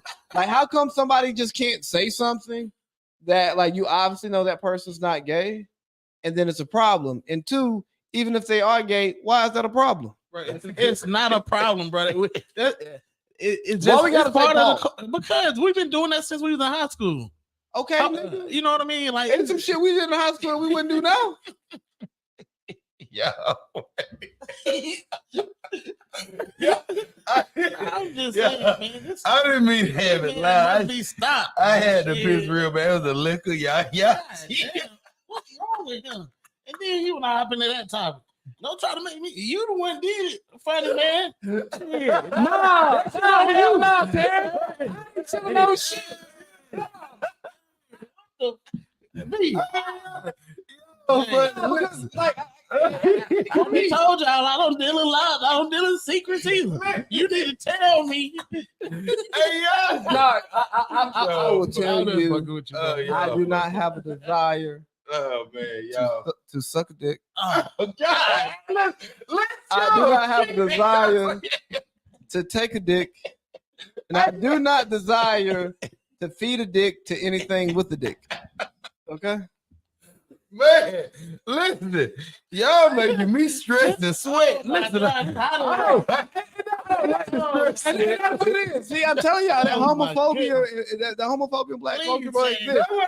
They don't even want to talk about it. They don't want to talk about why niggas be like, you be like, dang man, I gotta drop this load off. The same thing. Nigga be like, I gotta drop this load off. You know what I'm saying? And you got a CDL and you driving trucks. You gotta be like, pause. No. Yeah, I got pause. Listen, y'all, I was moving a little bit too bad with next topic. Yeah, because let me that just went. I want to bring in. Let me bring in. We already got it. What else? Can you explain this wigs conversation? Oh yeah, let me go pull up the topic real quick. I got to pull up the thing. This is more about women in hair. No, this is about I don't really know. I read up on it. I didn't really get to go in depth on it. All right. I just want to know why y'all posted Shamu in the group text. Hey, stop. Stop. Because good folks right there. You're not going to call her Shamu. God damn it. I'm related to Shamu. You're not going to call her Shamu. I'm related to Shamu by blood, so I can say that. Something else. Call her something lighter. I don't care. She ain't Shamu. Big ass dolphin. Call her something lighter hair. Yeah, call her something lighter hair. I like it. So it's big motherfucker lighter than Shamu. Yeah, what you said, bro. All right. So I came across this post about wigs. Okay, give me some grace. I'm about to read in public while drinking. I do not want to get dragged by the black community, but if I say how I feel about wigs, HM, I don't know what the fuck that means. Come on, get it out. These companies feed off us, and if you really knew what they say about black women in these meetings, you too would stop wearing wigs. In all honesty, I hate everything about wigs. It's distorted the image of what a black woman looks like. These companies purposely target young black girls who can't afford it, but will still spend all their money to get it. You gotta read the whole post. Yeah, it is the desired look for black women, but in essence, it covers the beauty of our hair. We end up now. Some of y'all ain't got beautiful hair, so y'all should cover that shit. Hold on, what's beautiful hair? Huh? You gotta ask black women. Oh, okay, good deflection. Some of them, of them think that like having the Kobe fro is beautiful, and I'm like, nah, nigga, comb that shit out and grow some more. But anyways, now goddamn, you're not gonna do that shit. Yes, I am. You know, fuck you not, man. Because everybody ain't got. Sometimes mama got the Florida Evans, the little Florida mini fro. I fuck with that. I like that. Give me some time. Me personally, it's natural. I like it. And to me personally, it's not attractive. To y'all, that can be attractive, so I don't knock it. So, what's the ideal type of hair for you? I'm gonna get you canceled. Come on. Get him out of here, man. Hey, have you met my wife? Yeah. I hope that you're the one. Oh my God. Shut up. If not, you are the prototype. But like, I'm not gonna read all this shit but so she's saying that the wigs pretty much take away from their beauty as black women, which can be true. But some of y'all people got nappy hair, and that shit ugly. But I mean, who made wigs more popular than black women? You know what I mean? Like, goddamn. Well, not a Korean man because he sell them. Well, I mean, they just cutting they folks' heads off. But I'm saying, you got folks right now that can in Cartersville too. Shout out to y'all black female hairdressers who also can make them goddamn wigs. You feel me? That dog, it's an art to this. Everybody can't hold up. Everybody can't do it. You know what I mean? So whatever the case may be, if they want to embrace their own hair or if they want to put a wig on, I don't care. You know what I mean? But all in all, it's a part of the culture. So here's before you go, let me read Ray off. Ray just wrote to y'all folks, said Ray is hair is dependent on the person. Not everything looks good on everyone, but y'all not about to play in black women face right now. Stop it now. Talk to him. Oh well, hey, Ray, we saying the same thing. I'm on board with you. But you know, some dudes don't like the natural hair. I get that. Me personally, I love it. No, I rock with the natural hair. I just don't rock with the Kobe fro. I prefer the Kobe white. You know what I'm saying? Right, you gotta have some inches to that shit, pause. Yeah, because you've been pushing it to the limit. Push it to the limit. But like so. I wanted to talk about this as a topic, right? Because go ahead. Because we talk about what we're attracted to, but then there's also a line between what is deemed professional, and you know, me personally, like I don't know if I told y'all this, but like as I was looking for a new job, y'all know I had like much longer hair. I cut my hair because I knew I was about to grow out facial hair, and I know how the perception of somebody with long nigga hair, then you throw a beard in, it can be received a certain way. And I know some of y'all niggas will stand on business and say, accept me for me and who I am. and all of that. But I'm gonna tell y'all, I like money way more than I like someone standing on business. I'm not gonna lie to y'all.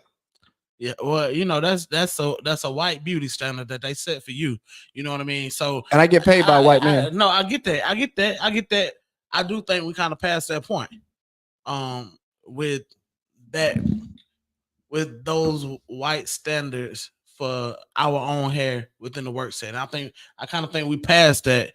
But as we were raised, because I'm raised the same way, my hair ain't never been long. Cow. I'll go to my space and find and get the twist. That's a cow. That's cow. Now you know you play those One time in my life. One time. Because I will pull that shit up. Mini froed up. Yeah. You know what time it is. The shit wasn't working. So I mean, but you did at an age where it wasn't detrimental. Right.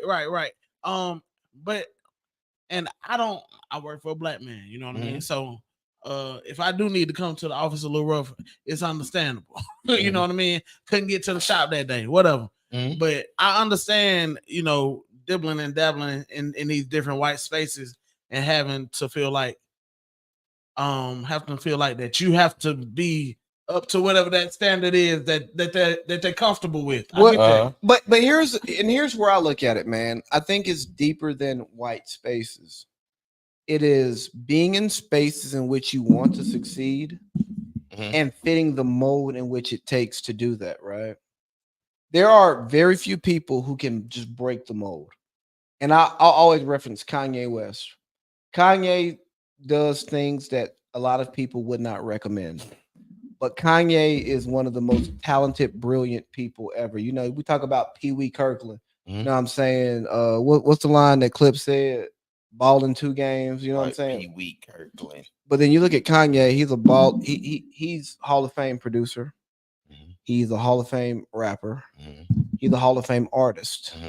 He's a Hall of Fame fashion designer.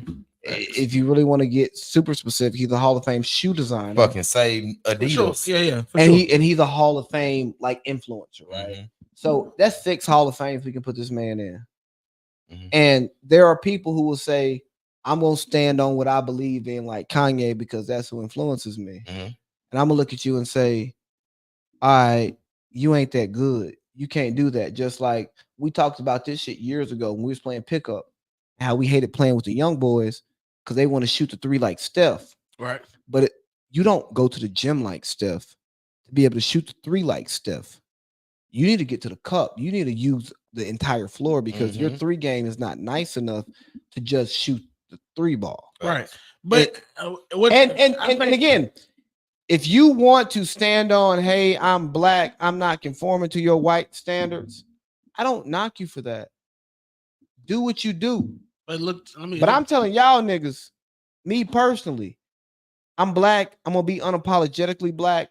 There are certain lines that I will color in because I want to make sure that I can secure as many funds to then bring back to the black community. And if it takes me dialing some part of my blackness down in order to get those funds, for sure, and get that information and build those relationships to then help black people, I'm willing to sell out to that degree to end up buying into black people. Right. I feel you. And look, if you look at Kanye, polo, khakis, backpack.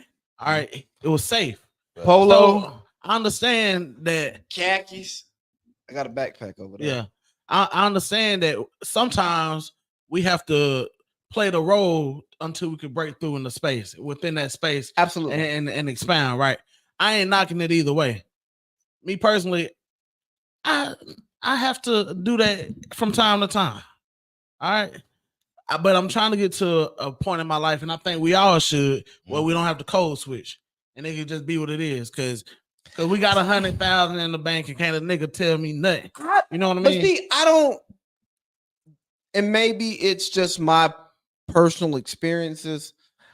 I don't think that we should live in a place where, I don't think code switching is bad, and maybe it's just a manipulator in me, but I think that we need to be able to adjust to the environments that we're put in, and you can't always be unapologetically you in every single environment. 100 million, Lee. That's what I should have said. Go ahead. Well, yeah, but I don't think you can be unapologetically yourself if you want to thrive in certain environments. And don't get me wrong, like I'm being honest, I can be wrong with this. Y'all can shit on this tape, right? Like I'm okay with that. But I'm saying, like, if you want to be in a certain environment, like, yo, bro, if you want to be good at basketball, right? You want to be a top-notch basketball player, my nigga, you can't like just go out here doing football shit. Feel that. For sure. Right. For sure. So like if you want to thrive in a certain Facts. space, you have to like conform to what thrives in that space, and that's not always being unapologetically who you are. I get that. So for you nappy-headed black women, if y'all want to like be accepted by certain people, see, you shut the fuck up. Are you fucking joking? No, fuck him, y'all. No, if you want me, bro. No, I'm not. Hold on, y'all didn't even let me finish my point. For $9.99, we'll trade this nigga right now. I got somebody's gonna do you right. Shut up. No, she gonna get you right. No, but I'm saying like. I'm saying that if you are a nappy-headed motherfucker, I'm not speaking to the natural Stop flow. calling it that. Well, what Stop saying that. Yeah. What do I call it? Listen. This ain't natural health. I ain't talking about natural health. I'm talking about I am talking about nappy.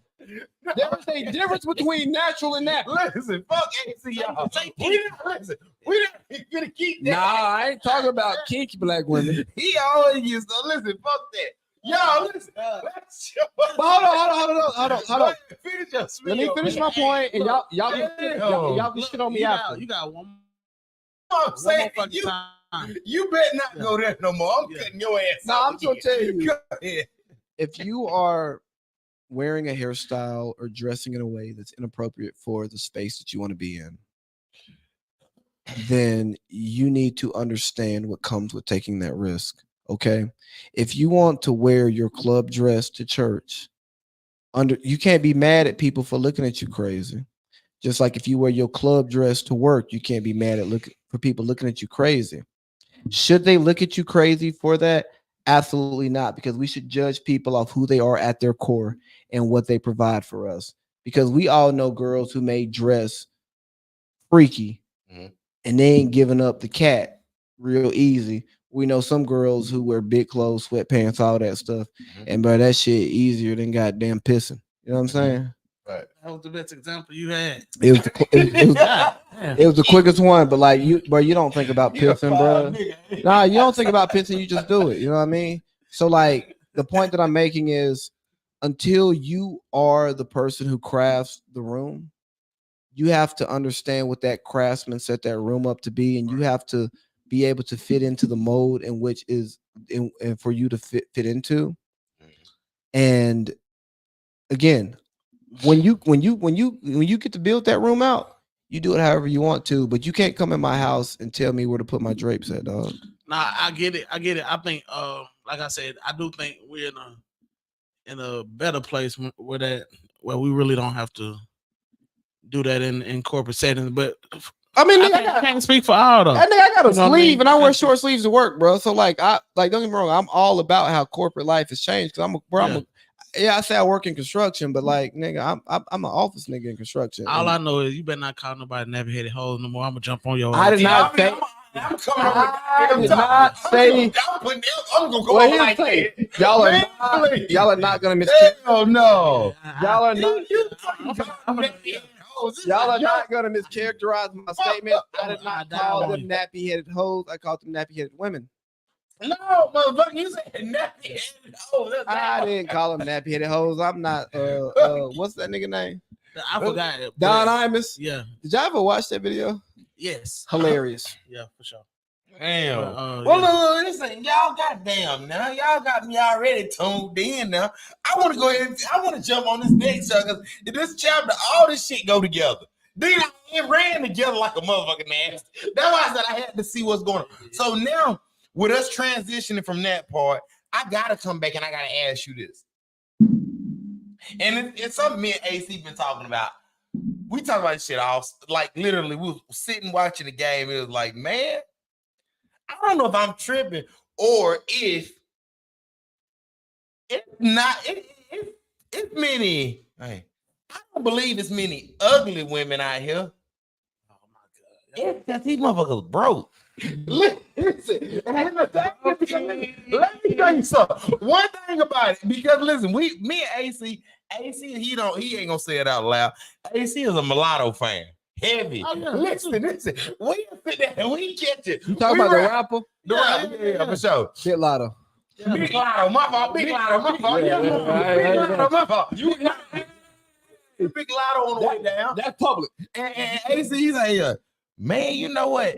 I don't want to say it, but boy, I'm a fan. Boy, listen. And the thing is, we jamming real good, all this good shit, right? So out of nowhere, he come back and he was like, V, I think it's to the point where I don't think these girls is just, I don't think they ugly no more. Ain't nobody ugly no more. These hoes just broke. And I come back and I started thinking like, when PPP came around about 3-4 years ago, man, you couldn't find no ugly bitch. I don't even know if they were 400 pounds, if they was whatever. And back when that PPP shit hit, man, you couldn't even play the game. So Hey, real quick before you do any of that, I want to clear everything up. I did not say they're not ugly women. There's just broke women. I took a quote from DJ Academics in building this show, and I wanted to put it out there because I do believe that there are ugly women who have money. AC, if you say that, that's cool. But I specifically heard it ain't too many ugly motherfuckers no more. It sounded like them. And that's why I said that's why I don't like how y'all are trying to. No, that's what I'm saying. I'm not saying you said it. I'm just saying what I heard. And then I came back and I started putting. I'm saying you said it, but you was talking and I heard it. Yeah, exactly. That's what I'm saying. Like I didn't say you said. I just heard it. I really don't even condone potting to no damn Ciroc. For real, I don't even condone no shit like that. Take that. But so where I'm going, Take that. So where I'm asking for real. Look, What I'm asking is nasty. I'm gonna ask you because I feel like it's part of what you hitting at is the dating scene. Because we're not gonna just date no ugly woman. Not saying that it's somebody for everybody. I truly believe that, but I don't. Come on, man. But you get to the point where, you talk about the cost of dating. And y'all, you good and Lee good. Y'all ain't out here spending that bread like that. What you mean? What? What you mean, man? Dates $200 a pop, nigga. Man, nigga, just wait till you get married and you drop $400. Nobody want to do nothing in Cartersville. Shit, I gotta go to the city. I gotta put $40-$50 in my gas tank just damn back on top of $200 on that. And you really be dropping those $300 to me. The way I think is that's a bill. You really be dropping. Hold on. You really dropping those $200 on the room. And then that was you can't go to Microtel in the city. Let me put you on game. So here's what you do, bro. You go to the city, you try to wop that. You just go to like ExpediaHotels.com while you at the date. Go to the bathroom, and then you book the room that night. Expedia. You book the room that night because you get not. But nigga, you used to work a hotel, bro. You already know the rooms get cheap night of. Yeah. That's what you gotta do. But it's a standard that's been set by some of you tricks. Y'all set the standard. Them boys that were tricking back in the day and still doing it to this day, y'all set the standard for all this. All right. And now you got somebody, because I'm tight with my money and shit. And nigga can't get $2. I ain't got it. Nah, I ain't got it. Hell nah. Damn, that's fucked up, bro. I'm fucked up too. Yeah. All that. You gonna get that from me.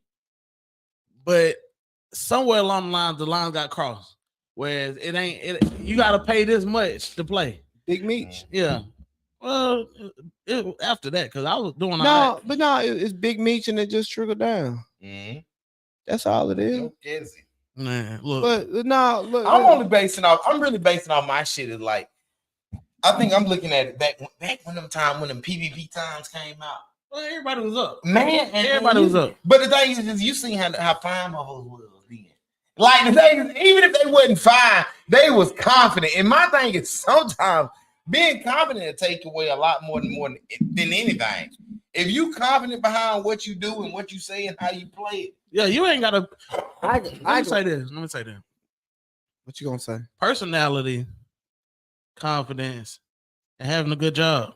Mm-hmm. If you're a middle of the road woman, in my eye, because I don't know what everybody else's beauty standard is. What the hell is a middle of a road woman? Middle of the road. What the fuck is that? Middle of the road. She looked good enough for me to bring me around my partners, but I ain't necessarily sending her Instagram pictures to the group text. So wait. She can hang around the friends and get stuck, but she can't meet the family. No, she looks good enough to where I can bring her around, and I ain't gonna worry about niggas talking crazy about her. But she ain't so fine that I'm gonna send her to the group text. She ain't new, but she really like average. She won the twins. The twins. So you take their ghetto asses to the hotel, but you just can't take them to the house. Yeah, like we ain't get it. She ain't go to cafe with me. I feel Type shit. But no, when it really comes to settling down, right? It really comes to like playing the balance of what's important to you, right? Right. I'm confident in saying none of us will end up with the most attractive woman that we could have been with, like physically attractive. I believe that. And it's no knock on us who have. I don't need that. No. It's no. I don't need that headache. Pretty women are headaches. Okay, now I want you to shut the hell up. I'm just saying. No, I know. Extremely pretty women, but bro. I'm trying to get there. Right? Okay, come on. So like, I'm trying to pay for all that shit. No, it's tight over here. But like the thing is when you start like thinking about like a relationship, somebody you want to build family and all that stuff with, it's deeper than just how you look. Are you attractive to me? It's yes or no. Mm-hmm. It's not, are you a 1 or a 10, right? It's yes or no. You attractive? Yes. Do I think you'd make a great wife? Yes or no. Do I think you'd make a great mother? Yes or no. Mm-hmm. Can I deal with you on your bad days and my bad days? Mm-hmm. Yes or no.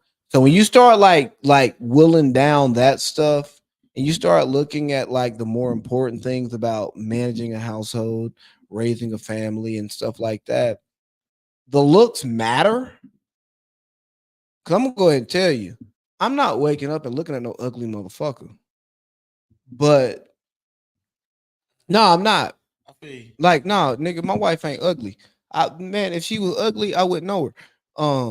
She knows that. She know that. Like my wife done said to me, she was like, damn, man, you superficial. I'm like, you fucking right, I'm superficial. You know what I mean? But like the point being is, are you the baddest thing I've ever met or talked to? No. But do you have the greatest like compilation of all the qualities that matter the most to me? Right. To become the person who I'd give my last name to, intentionally give my seed to, start a lineage with? Absolutely. Mm-hmm. So yeah, you are the best thing. You're the best thing that's ever happened. Well, I didn't know you were gonna get that deep. Yeah, no. Yeah, no, like when we talk about shit like that, but but back to the original question. I didn't. Back to the original question. That, you know what I mean? I agree with everything you said. Because it's hard out here. And then you deal with folks with flawed personalities, and then you're out here looking crazy. Hey, a lot of these 9s and 10s, they don't fuck good.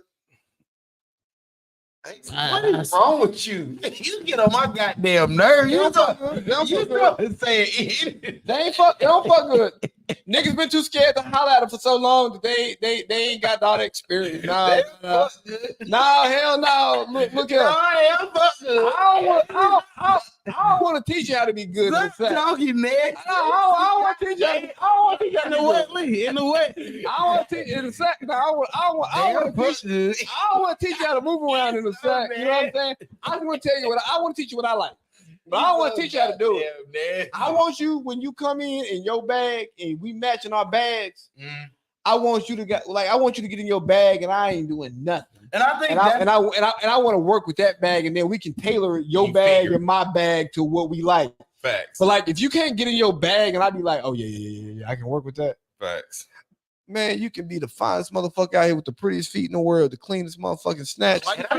Feet. See, then why the fuck why you say feet? Cause like nobody talking about that. Hey, you a sick motherfucker. He got all the little feet. He's a sick motherfucker. He got the ain't no reason. He just brought up feet out of nowhere. Hey, no hey, you can ask anybody who know me like that. Hey, no, now look, you on the pod, you live. Yeah, you live. All right. Well, let it be known then. If you want to speak your truth right now, that's what you do. I'm gonna support you. I'm gonna keep it a buck with y'all, man. I've been doing this too long. I've been going live too long to just sit here and be like, oh no, I'm not gonna say something. If I got to deal with it when I get home, I'm never speaking about something I'm not comfortable about when I get home. Okay, that is. Nigga, I don't deal with ugly feet.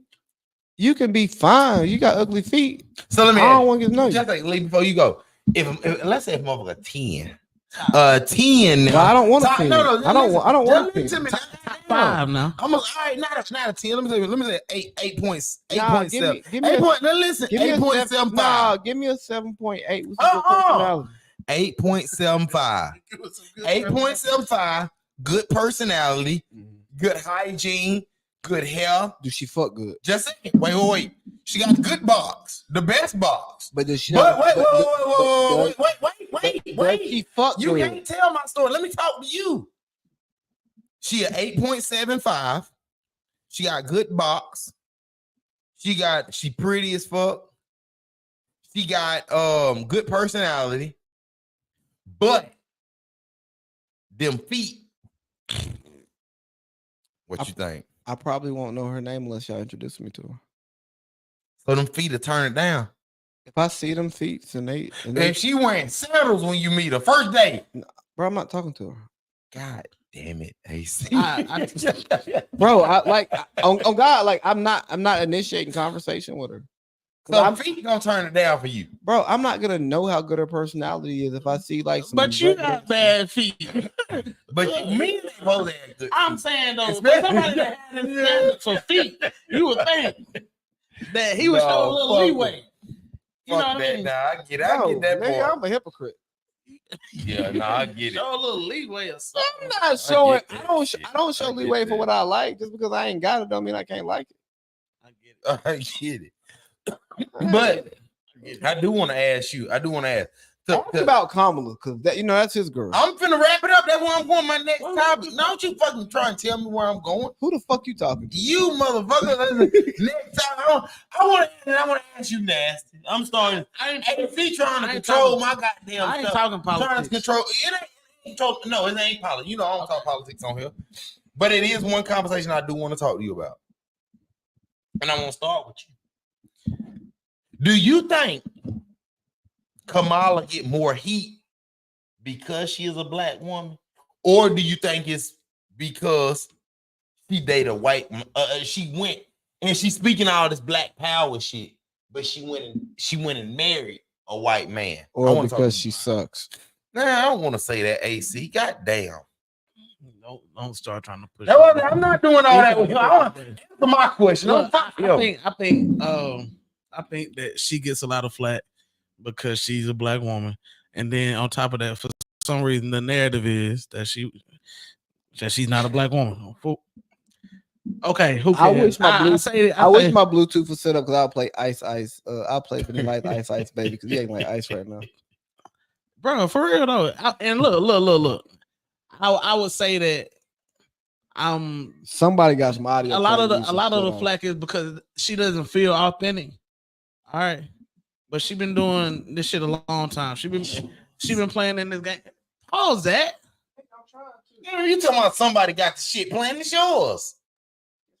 Shit. I think she don't feel authentic to a lot of folks, but you know what I mean. Like I hate election season, bro. I hate this time of the year, because you really it divides the country more than anything. But I'm riding with her. That's all I'm gonna ride with her.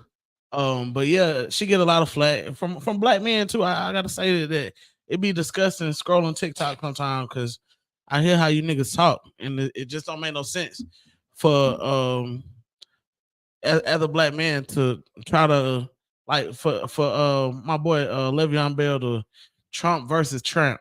Shit ain't called for. She ain't did nothing to you. All right, and on top of that, we gotta.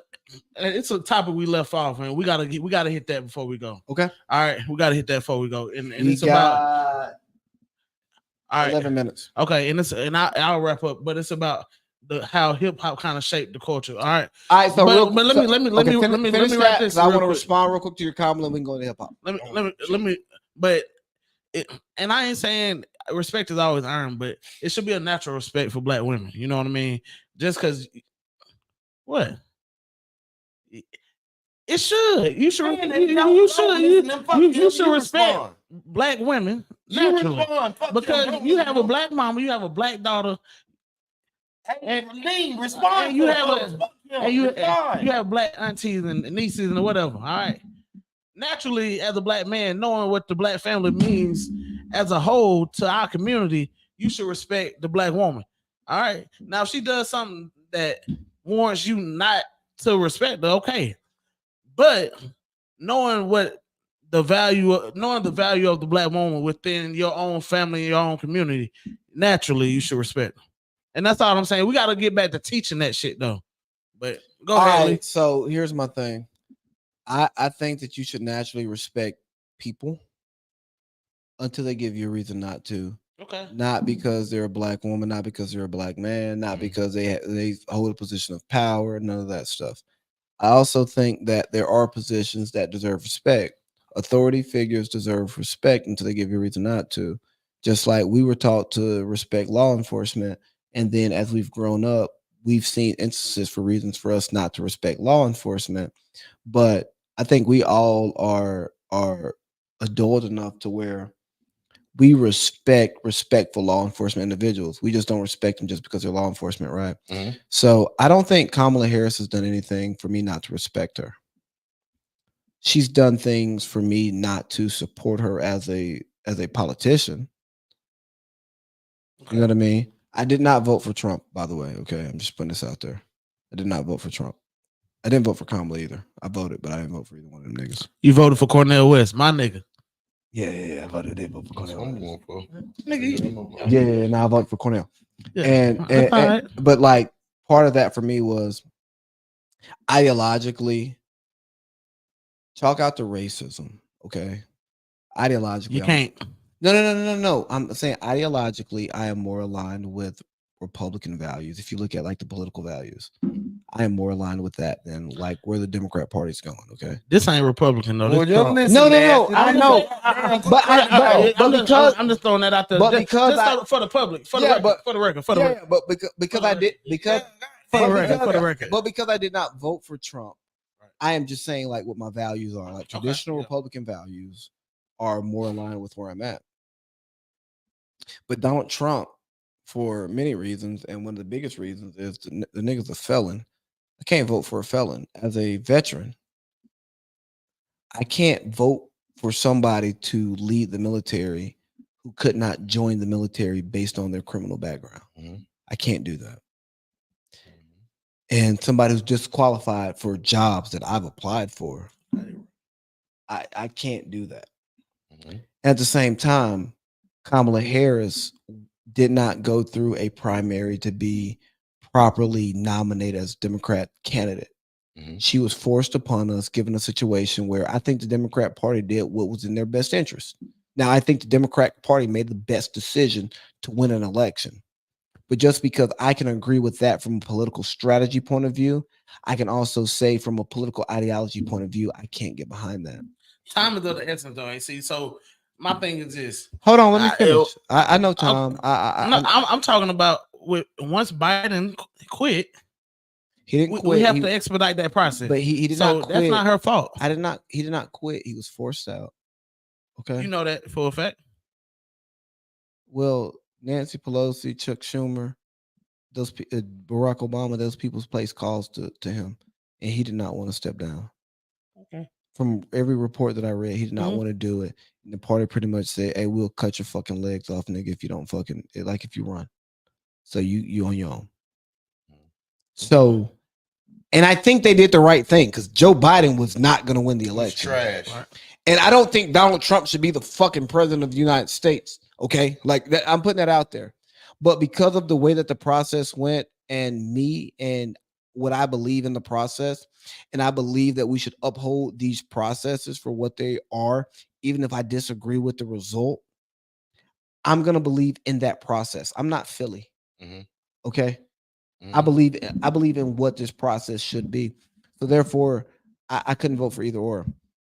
But do I think that Kamala Harris catch extra flack because she's a black woman from stupid people like Le'Veon Bell? Sure, Antonio Brown.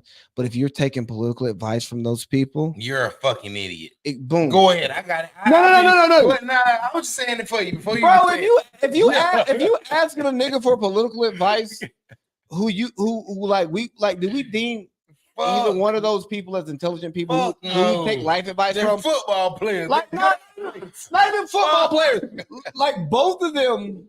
I'm just talking about the disrespect. Both of them sacrificed millions of dollars to stand on stupid principles.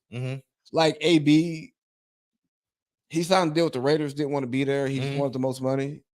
Okay. Yeah, no, nigga, you're stupid. Le'Veon Bell held out for the entire season in his prime and could not bounce back from that because he didn't like the money that was being offered to him. Well, the market's the market. So, like, no, y'all niggas are stupid. Do I think there is a level of disrespect coming to Kamala Harris from the black community that is different? Absolutely. Okay.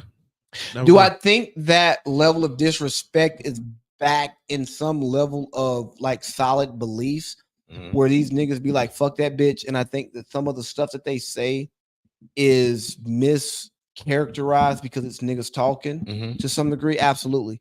But I think that they have to have the understanding that when you say Trump or Tramp, right? As niggas, we might see that shit and say, oh, you're just talking about this woman. But other people who don't speak our language are going to take it a totally different way. That's right. But like when I speak to like the disrespect, I think about what comes from Trump because Trump is super disrespectful, right? Do I think what he's doing is OD because she's a black woman? No, not from him. From what he pushes and his people push, I think it is his normal stuff, like the way he talked about crooked Joe Biden, lying Hillary Clinton, right? I think he's fighting the same battle. He's fighting the battle the same way that he always has. So when we talk about like dumbass niggas, yeah, they are, but fuck them, they're dumbass niggas. Just like I was having a conversation with my mom, she was like, yeah, you know, certain people say a woman should be president. Well, I think they're stupid. A woman is capable of leading this country. Do I think Kamala is capable of leading this country? Absolutely. Now, do I support her leading this country? No, I don't, because I don't think she has an identity. But shit, yeah, I did overtalk. You good? No. So hip hop culture has dominated black society, and what I'm gonna do is here's what I'm gonna do. Hey, all of y'all watching this stream, stay here. We're going to end stream and we are gonna come back. Hey, Josh Fowler, I love you, dog. Give me a second. We're gonna be right back to talk about hip hop's influence on the black community.